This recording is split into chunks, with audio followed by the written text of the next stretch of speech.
কৰিব লাগিব কাৰণ আমি কংগ্ৰেছেতো এৰা দিলে অসম মিত্ৰজোঁট হ'ল মই অকলে কোৱাটো উচিত নহ'ব আমি আলোচনা বিলোচনা কৰি যিহেতু বিজেপিক হৰুৱাটো আমাৰ প্ৰাইম লক্ষ্য তাৰ কাৰণে ঐক্যবদ্ধতা ভংগ আমি নাই কৰা কংগ্ৰেছে কৰিছে কংগ্ৰেছেতো এৰা দিলে অসম মিত্ৰজোঁট হ'ল অহংকাৰ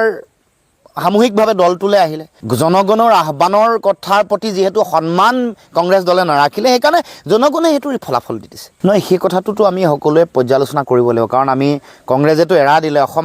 মিত্ৰজোঁট হ'ল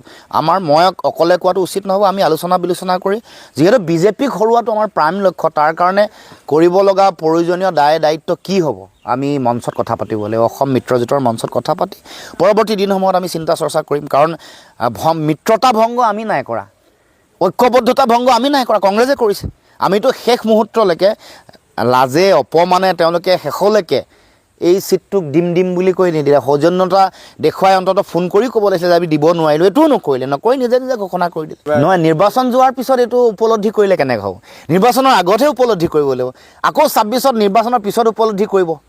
সেইকাৰণে আগতে উপলব্ধি কৰিলেহে যুঁজখন শক্তিশালী হ'ব গতিকে কথাটো হ'ল যে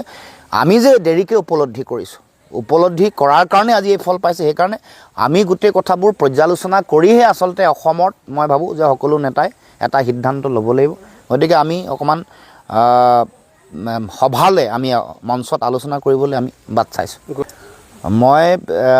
গৌৰৱ গগৈয়ে হওক বা বেলেগ কোনোবা কাৰো কথা মই ক'ব খোজা নাই কিন্তু কথাটো হ'ল যে ব্যৰ্থতাটো কংগ্ৰেছৰ সামূহিক ব্যৰ্থতা অহংকাৰ সামূহিকভাৱে দলটোলৈ আহিলে তেওঁলোকে ভাবি ল'লে 24ৰ লোকসভা নিৰ্বাচনত 3গৰাকী সাংসদ জয়ী হ'ল তাৰ কাৰণে ভাবিলে যে তেওঁলোকে অকলে পাৰিব কিন্তু এইখন যুঁজততো অকলে ক'তো ফলাফল ভালকৈ অহাই নাই তেওঁলোকে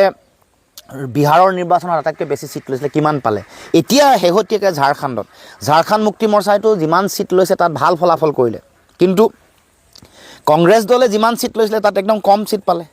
এনেকুৱা ঘটনা আনকি বেলেগ ৰাজ্যতো হৈছে লোকসভা নিৰ্বাচনত বিহাৰত 12টা চিটত কংগ্ৰেছে খেলিছে জিকিছে 2টাত CPIML দলে 3টাত খেলিছে জিকিছে 2টাত গতিকে এইবোৰ কথা পৰ্যালোচনা কৰিব লাগিব নিজৰ শক্তি ক'ত আছে বা এবাৰ গোটেই ৰাজনৈতিক যুঁজখনত শক্তিটো একতা গতিকে এইটো কথা উপলব্ধি কৰাটো প্ৰয়োজন বুলি মই অনুভৱ কৰোঁ য'ত গৌৰৱ গগৈ থিয় হ'ব য'ত অখিল গগৈ থিয় হ'ব য'ত অজিত ভূঞা থিয় হ'ব বাওঁপন্থী দলসমূহ থিয় হ'ব ক্ষুদ্ৰ আঞ্চলিক দলসমূহে সহযোগিতা আগবঢ়াব গতিকে এই যিখন যুঁজ এই যুঁজখনত যিটো কৌশলগত যিটো অদূৰদৰ্শিতা কংগ্ৰেছ দলৰ তাৰ ফল ভুগিলে আনকি আটাইতকৈ সম্ভাৱনা থকা চামগুৰি সমষ্টিত অতি বেয়া ফলাফল হ'ল কাৰণ এইটো কথা আপোনালোকে দেখিছে স্বাভাৱিকতে বিহালীত গৌৰৱ গগৈ আবদ্ধ হৈ থকা তাত ব্যস্ত হৈ থকাৰ কাৰণে চামগুৰিলৈ যাব নোৱাৰিলে বা বেলেগ নেতাসকলো অজিত কুমাৰ ভূঞা ডাঙৰীয়া বা অখিল গগৈও তালৈ যোৱাৰ সুযোগটো তেওঁলোকে ৰাখিব নোৱাৰিলে গতিকে এইটো এটা অতি অদূৰদৰ্শিতা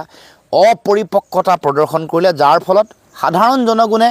এই গোটেই কথাটোতে সাধাৰণ জনগণে তেওঁলোকে প্ৰত্যাখ্যান কৰিলে